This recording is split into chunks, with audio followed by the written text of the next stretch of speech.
In this video, I'm going to show you a little more in depth on Google Trends because it's truly a powerful tool you can use for finding niche markets, finding undiscovered keywords you didn't know were possible to go after for your niche, finding keyword phrases and trends over time so you can see, when certain phrases are hotter for your niche market, what kinds of things they're interested in at certain times, because that's going to help you identify what article should I be writing right now? What content should I be putting out to attract my audience back to me?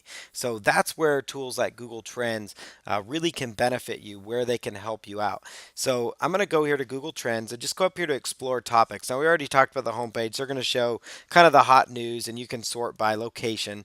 But for me, I'm going to go ahead and just do a quick search here for a certain keyword phrase. So let's go in and um, let's type in a niche related phrase. So let's say the phrase golf training that we already were covering. So let's say golf training here and pretending we're in the golf niche, right? So golf training, and it's going to do its thing. It's going to bring up the results here and show us a chart, which we've already seen from the previous video. Now, here's where it gets really powerful. So I can actually do a search and say, I actually am just curious how this phrase is performing for, let's say, for example, for the past 12 months. Let's see how it's done over the past 12 months and kind of see, when it's what trends it's at. So it's kind of maintained. It looks like it's doing really well. It dropped a little bit there and it's kind of going back up. So no major changes there, no major shifts. Now I could click just simply add a term too, and I could say golf. Let's see, golf help or golf. Yeah, let's say golf help.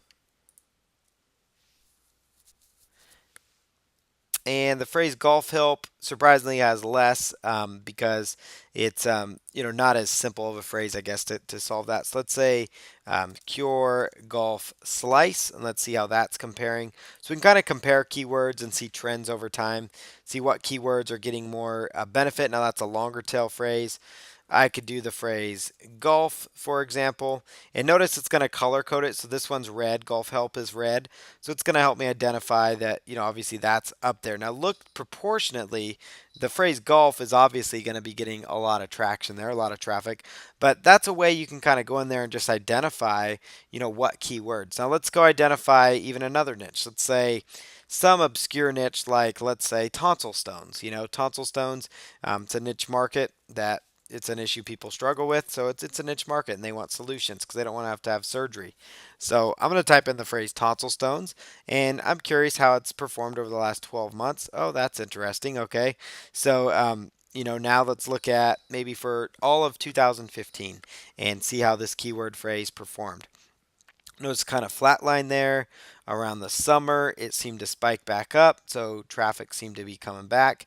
And notice some additional keywords. Now, being in this niche market, I may not have realized that this is another possible keyword phrase, So they actually tell me after I've done my search here, Google will actually tell me some additional insights. So they're going to say, this is how it's performing in certain countries. So that's interesting. So I can see that. And then it's going to also show me that people related searches were tonsillosis. So that's another, like a medical term for that condition. So it's not really called tonsil stones, but that's because it's a lot easier to say than, tonsillosis. I can't say it right either. But the point is, that would be a keyword that I hadn't thought of, that if I was in this niche market, I could actually start creating content around that keyword phrase and start reaching people. Notice throat stones gave me some additional ideas. White throat tonsil stones, remove tonsil stones. So I could click here and look at this and say, okay, so here we go, throat stones, and now it's going to give me some ideas of what they are, and how to cure them. So that might be an additional keyword I could go after. You can see what countries are impacted by this issue as well. Let's type in for another niche market. So let's say I'm in the baseball hitting, um, baseball hitting drills, baseball drills. And so it's searching for that related keywords there. Let's see, not enough search volume, so that's good to know. So it's not going to be able to pull that up. But we could type in another phrase. Let's say um, baseball drills, for example, or just the phrase baseball.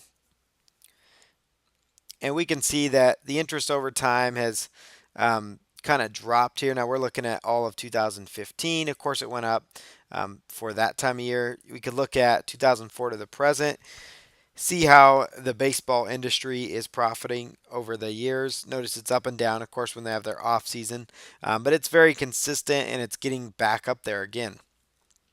So for that though, this is where it gets cool. You can find those keywords, baseball hitting drills. It tells you that it's a top keyword phrase. Now this one's interesting. So 2004 to the present, baseball hitting drills is actually up 200%. So that tells me that's a rising keyword phrase. So if I'm in that niche, then that tells me some additional keywords that I should be focused on and going after. So these are, again, some of the other ways you can use Google Trends to your advantage to find those keywords. And it was really fascinating to find the rising trends. So if I went back to that obscure niche, the tonsil stones niche market, and I typed that in here, so tonsil stones, go ahead and click search on that. It's going to pull up these results. I could actually do the rising search and it's going to tell me a percentage of, 2004 to the present.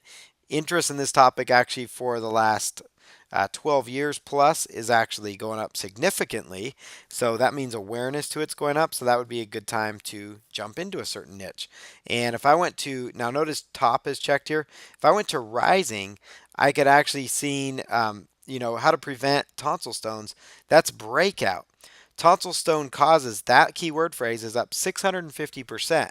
So that means I could do a Google AdWords ad around that keyword. That means I could do a YouTube video. I could take what I learned from one of the other videos, for example.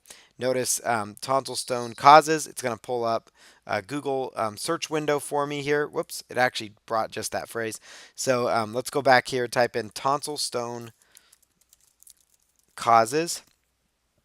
And if you want to use something we learned from one of the previous videos, just out of curiosity, let's do an all-in title search here with the quote, and then we'll use quotes for the phrase tonsil stone causes. Only 128. 128. That's it. Competition for this keyword, which is actually up in interest 650%. Now, how cool is that? That's another reason that I absolutely love Google Trends, and that's a way you can use Google Trends to identify these low-hanging fruits, to identify these keywords that you can start leveraging for your bottom line. Plain and simple, that's what these tools have for you right here. So that's why I love using Google's tools. I love Google Trends for that reason, because I can identify, here's a breakout keyword phrase, prevent tonsil stones. Now, if I did the all-in title search that we already learned in one of the previous videos, then that's going to show me right now that how much competition I'm really going against. That means I could quickly do a video on that as well. So prevent tonsil stones, and there's 347 results. So still not tons of competition. You can still rank in Google for that, and you're not dealing with some of the toughest websites out there. We're dealing with MD-Health, so it's not WebMD we're going up against, it's some of the other ones. Tonsilcure.com, hubpages.com. So we're not going against some major competition here. So that actually gives me a lot of hope that I could rank well for that. So use Google Trends to find those low-hanging keyword, that low-hanging fruit, I like to call it, keywords you can go after. Find what's the breaking news, the rising trends in your niche, and it's going to really help your business grow tremendously. So Google Trends is your friend. Make sure you use it.